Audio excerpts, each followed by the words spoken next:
Now we can discern the chilling, silent scream on the face of this child who is now facing imminent extinction.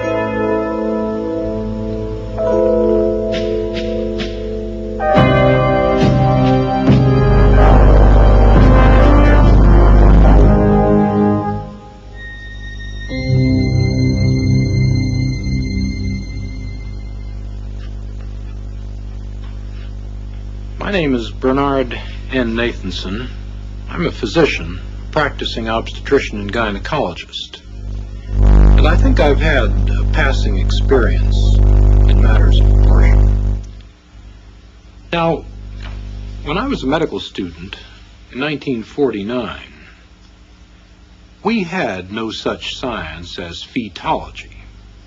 We were taught that the unborn child, the fetus, was something in the uterus, but it was really an article of faith as to whether or not it was a human being and whether or not that human being had any unique personal qualities. But the whole story has changed since the 1970s. It was at that time that the science of fetology exploded in the medical community. It exploded by means of the introduction of great new technologies such as ultrasound imaging, electronic fetal heart monitoring, fetology, hysteroscopy, radioimmunochemistry, and a host of other dazzling technologies which today constitute, in fact, the corpus of the science of fetology.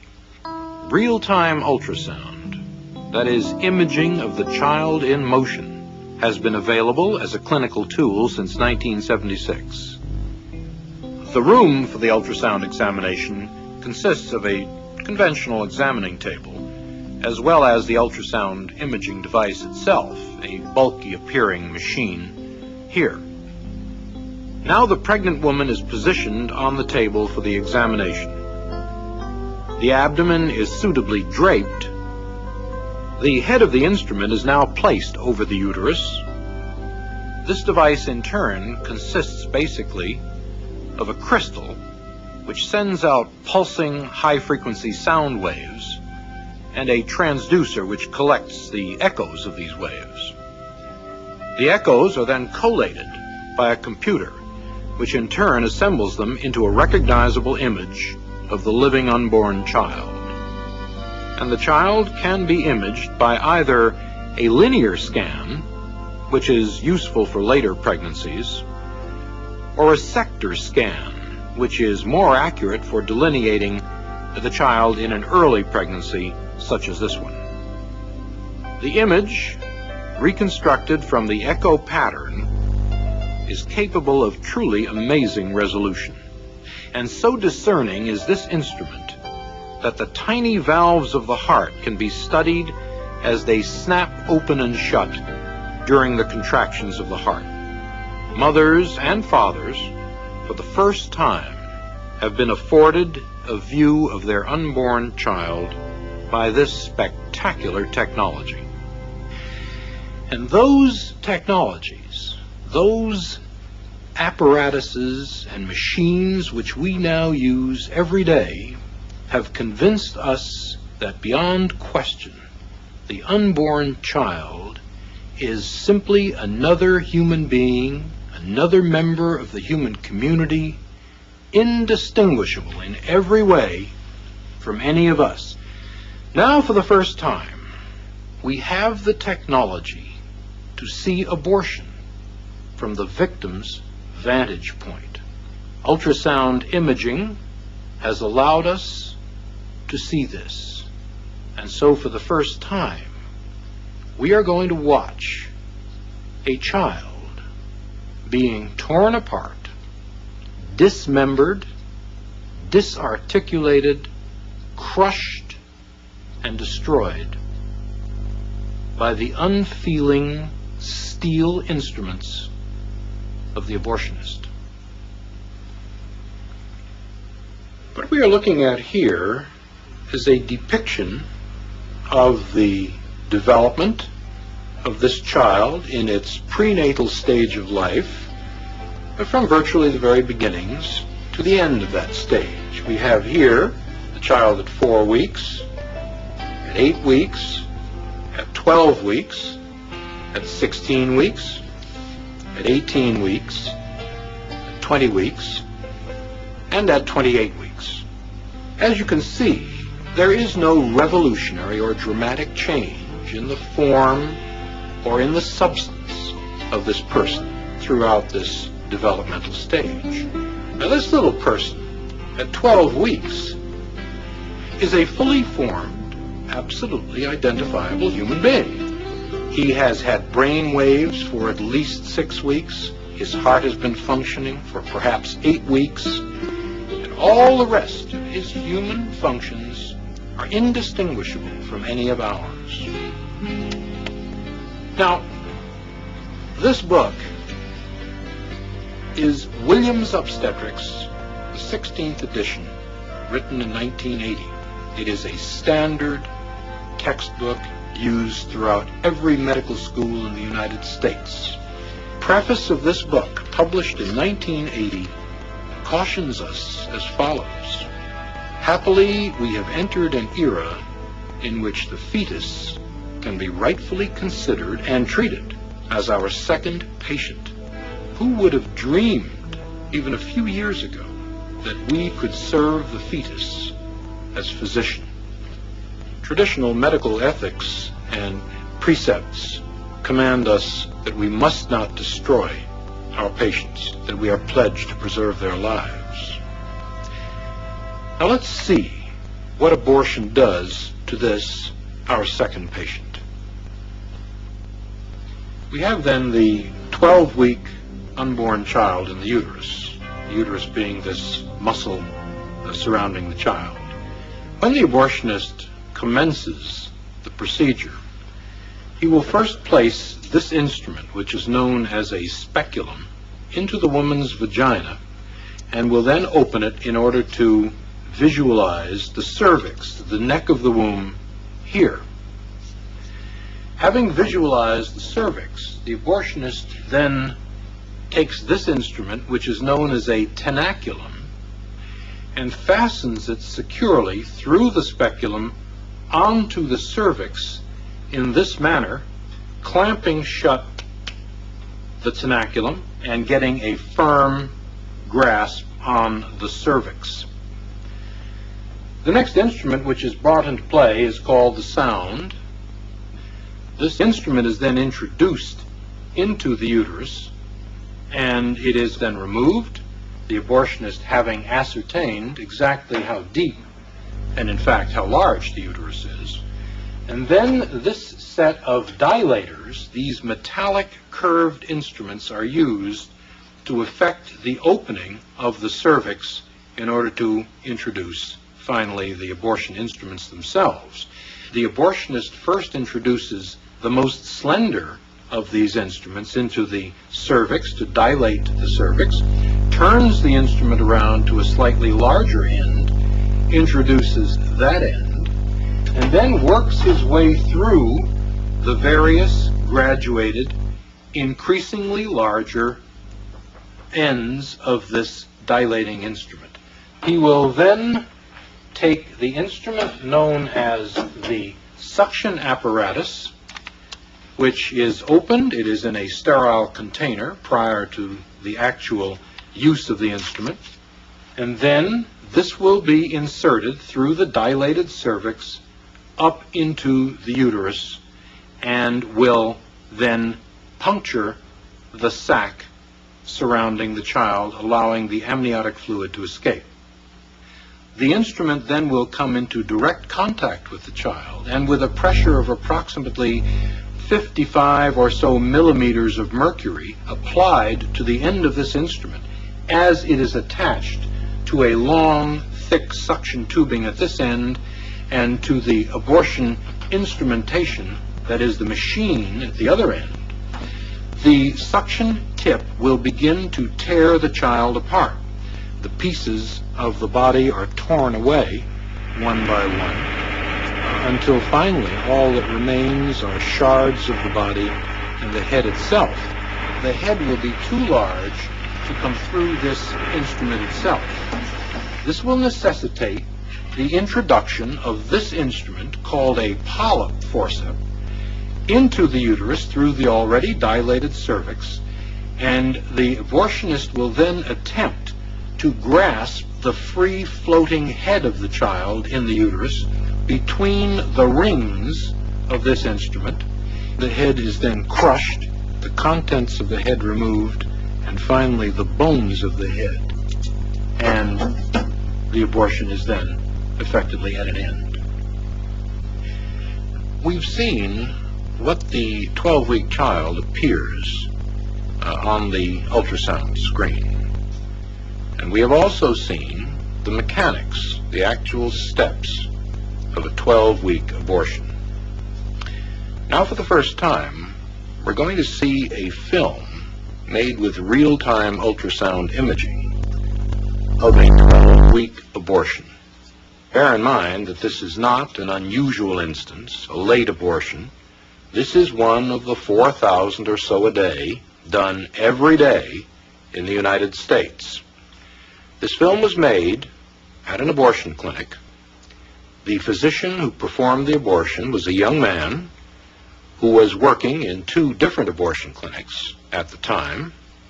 He had already done close to 10,000 abortions in his young life. When he was asked to attend the editing session to view the film, he was so appalled at what he had done that he left the room momentarily, came back to finish the editing, but never again did another abortion. The young woman who used the real-time ultrasound camera was a feminist and a strong pro-abortionist, but she too was so moved by what she saw at the editing session that she never again discussed the subject of abortion. Now, let's turn to the actual film itself.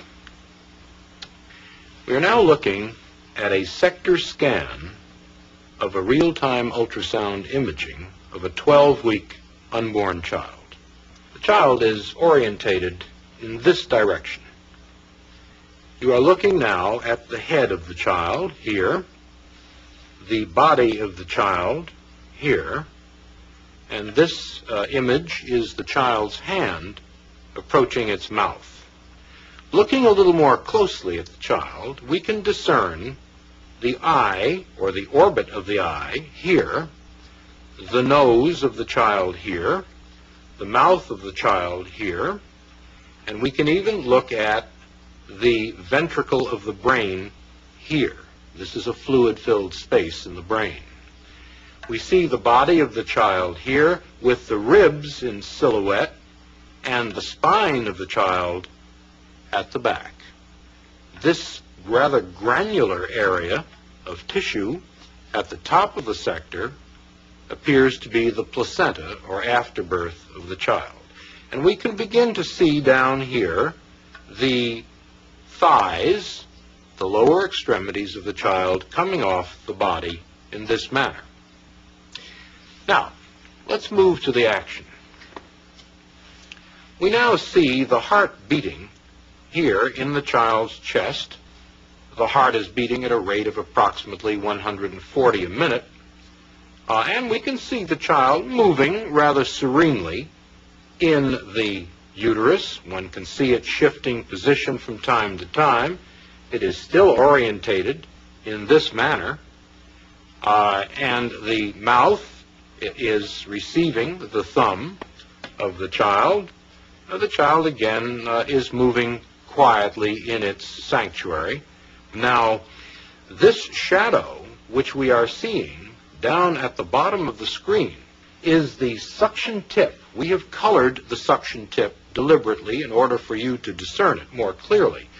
But the abortionist has now dilated the cervix and is now inserting this suction tip, which you can see moving back and forth across the screen, you will note that as the suction tip, which is now over here, moves toward the child will rear away from it and undergo much more violent, much more agitated movements. The child is now moving in a much more purposeful manner.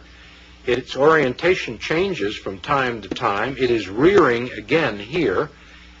Now, the suction tip has not actually touched the child, even though the child is extremely agitated and moving in a violent manner. The child has now moved back to the profile view, and the suction tip is flashing once again across the screen. The child's mouth is now open, and we will see that again on a freeze frame in a moment. But this suction tip, which you can see moving violently back and forth on the bottom of the screen, is the lethal instrument which will ultimately tear apart and destroy the child. It is only after the fluid has been broken, the sac has been disrupted, that the tip will actually come against the child. But we can see the tip moving back and forth as the abortionist seeks the child's body. Once again, we see the child's mouth wide open in a silent scream in this particular freeze frame. This is the silent scream of a child threatened imminently with extinction. Now, the heart rate has speeded up dramatically, and the child's movements are violent at this point. It does sense aggression in its sanctuary. It is moving away. One can see it moving to the left side of the uterus in an attempt, a pathetic attempt, to escape the inexorable instruments which the abortionist is using to extinguish its life. Now, the heart has again perceptibly speeded up. We can time this at approximately 200 beats per minute. And there is no question this child senses the most mortal danger imaginable. The membrane has now been punctured and the fluid has escaped. One no longer sees that large reservoir of fluid surrounding the child. But once the fluid has been drained off, the suction tip has now been firmly clamped to the child's body, and the child is being pulled in a downward direction by the abortionist's suction tip with the negative pressure applied to it, and the body is now being torn systematically from the head. The head of the child being in this direction here. I am now outlining the child's head. The lower extremities have already been lost, and we see the suction tip flashing from time to time in the screen as a typhoon-like series of echoes, and the child is being tugged back and forth as the suction tip has now been applied to the body, and the abortionist is exerting his traction on the child in this manner. The child's head is still discernible here. The body is no longer discernible. It has now been torn from the head. What we see now is the head itself with what is called the midline echo of the head and the spicules or fragments of bone. Now, this head, which I'm outlining here on this 12-week child, is simply too large to be pulled in one piece out of the uterus. The abortionist is going to have to employ this instrument, the polyp forceps, in an attempt to grab the head. The abortionist will attempt to crush the head with this instrument in this manner and remove the head piecemeal from the uterus. The abortionist and the anesthesiologist have a secret language between them which shields them from the grisly reality of what is going on. The abortionist and the anesthesiologist together refer to the head of this child, which is now being sought, as number one. And the anesthesiologist will inquire of the abortionist, "Is number one out yet? Are we finished?" We now see intermittently the shanks or blades of this instrument appearing in the image here the head tends to float freely in the uterus. Here are the shanks or blades of the instrument coming across here. And the head is now being locked on by this polyp forceps, and the head is being pulled down toward the cervix. Now, all we see remaining are simply the shards, the broken fragments, the pieces of tissue which document that there was once a living, defenseless, tiny human being here. In considering the impact of abortion on our society, let's look at some figures as to what has actually happened in the last 20 years. We have reliable figures indicating that in 1963, long before abortion became legalized by the infamous Roe v. Wade decision, there were approximately 100,000 illegal abortions done annually in the United States, and very few legal abortions. In 1973, the first year in which that Roe v. Wade decision prevailed in this country, there were 750,000 abortions done. And in 1983, the last year for which we have full and complete figures, there were 1.5 million abortions. Now let's look at abortion as an industry.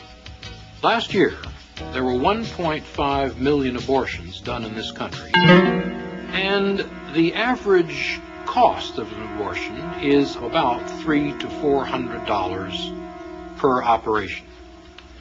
This has created an industry in this country of about $500 to $600 million a year, which would qualify to be on the Fortune 500 list of largest industries in the world. 90% of these monies are going into the pockets of physicians, and the remainder into the pockets of the entrepreneurs who run the clinics. Now, we've had some recent investigations on the question of these clinics. Clinics are being franchised out like fast food services across the country. We know there are chains of them in California and through the Southwest and even in the Southeast of the United States. And there is some evidence now that increasingly these clinics are falling into the hands of the mob, of the crime syndicate here in the United States, and that this money, abortion money, is tainted not only by the blood of the innocent victims of abortion, but by the dark hand of the crime syndicate in the United States. When discussing abortion, we must also understand that the unborn child is not the only victim. Women themselves are victims just as the unborn children are. Women have not been told of the true nature of the unborn child. They have not been shown the true facts of what an abortion really is. Women in increasing numbers, hundreds, thousands, even tens of thousands, have had their wombs perforated, infected, destroyed. Women have been sterilized and castrated, all as a result of an operation of which they have had no true knowledge. This film, and other films which may follow like it, must be made a part of the informed consent for any woman before she submits herself to a procedure of this sort. I accuse the National Abortion Rights Action League, I accuse Planned Parenthood and all its co-conspirators in the abortion industry of a consistent conspiracy of silence, of keeping women in the dark with respect to the true nature of abortion. And I challenge all those purveyors of abortion to show this real-time videotape or one similar to it to all women before they consent to abortion. You know, I think I know a little bit about abortion. I was one of the founders of NARAL in 1969. It's now known as the National Abortion Rights Action League. And for a period of 2 years, I was the director of the largest abortion clinic in the Western world. Since those times, we have a science which is known as fetology, which has allowed us to study the human fetus. And all of those studies have concluded, without exception, that the unborn child is a human being, indistinguishable from any of us, and an integral part of our human community. Now, the destruction of a living human being is no solution to what is basically a social problem. And I believe a resort to such violence is an admission of scientific, and even worse, ethical impoverishment. Somehow I refuse to believe that Americans, who have put men on the moon, can't devise a better solution than the resort to violence. I think we should all, here and now, devote ourselves to an untiring effort to devise a better solution, a solution compounded equally of love and compassion and a decent regard for the overriding priority of human life. Let's all, for humanity's sake, here and now, stop the killing.